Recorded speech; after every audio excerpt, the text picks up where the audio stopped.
Hello, everybody. Welcome to Book Podcast. My name is Anderson, and it is a big pleasure to be here speaking to you today in a new episode.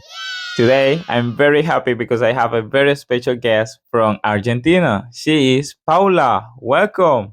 Hi, welcome. Thank you very much for having me here. It's a pleasure.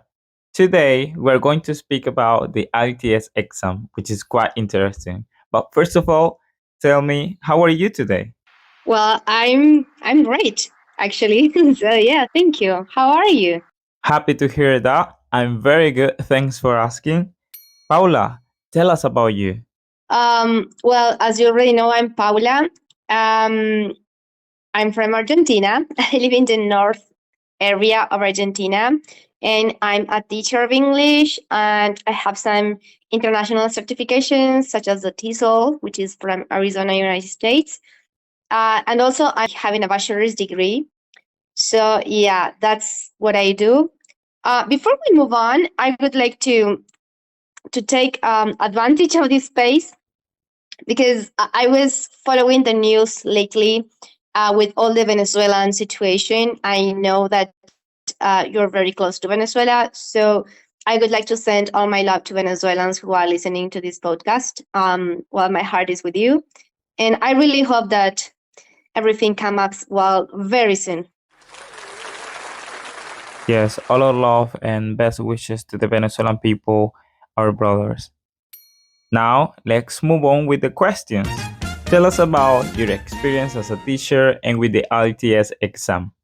Well, my experience as a teacher, I started teaching in 2013, so count the years. Um, it's been quite a journey. I've been teaching kindergarten, primary school, secondary school. I'm still working at university, and I have like tons and millions of anecdotes to tell you. But I won't bother you with that today because we're going to speak about the IELTS exam. I started teaching IELTS in 2021, but I started high English in the 2020 during the quarantine, the Wow. lockdown. It's been growing since then. It's been a personal journey, to be honest. It's not only about the like the teacher experience. It's also being like yeah, like a personal self discovery these years. Well, today it is what you can see in my website and in the Instagram profile. My idea was to help others to make their dreams come true, and the IELTS was like the right place to do that because people who are taking the IELTS are applying for a visa to travel to Australia, Canada, and other countries, especially when they are applying for a master's or they want to study abroad. It's like having the key to apply to that paper that will give you the path to your dreams.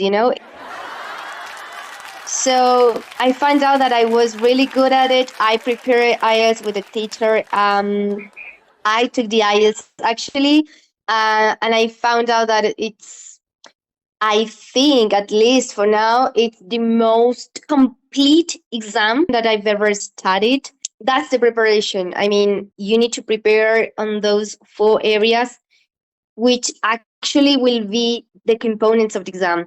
In the IELTS, you have these 4 components. Again, speaking, reading, writing, and listening, both for academic or general training purposes.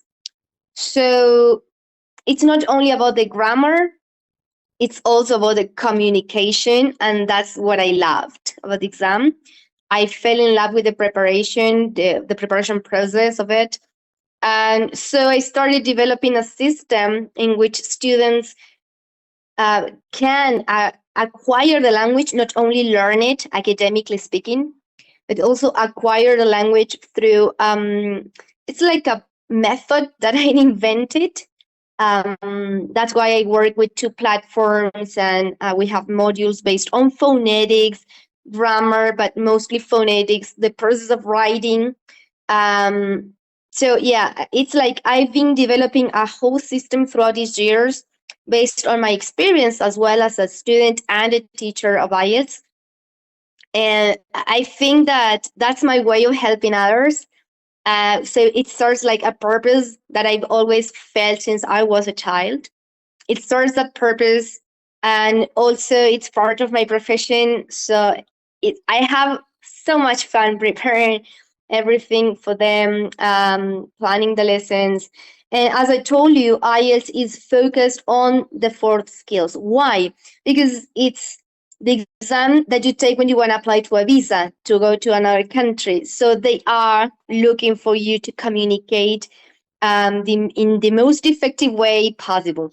Amazing. And what about the most difficult part of the IT exam? What is it? Well, statistically speaking, it's the writing. That's why in the modules I prepared in one of the platforms for students, you have 12 modules on writing specifically. Because, as I told you, statistically speaking, in most of the countries in which you take IELTS, writing is the part that students struggle with most. But I think that it's because of the structure, the way English people think, the way they communicate their, from a linguistic point of view. We have profound differences between the structure in writing, between at least in Spanish and English. So for Spanish speakers, it's really difficult to start thinking English, to start writing English. The structures are very different. So the key there is just to practice, to learn the structures. Of course, we're working on grammar, coherence, cohesion, all related to writing. But mostly, I think that the best way to cope with writing is to, or not only to practice, but to get effective feedback. Getting effective feedback, it's key here. I mean, you can practice like 10 essays a day, but if you don't get the feedback that will help you improve that area, you won't improve at all. So, yeah, that is the most difficult part of the exam. Oh, okay. So please give us some tips. How can we perform better in this difficult part of the exam?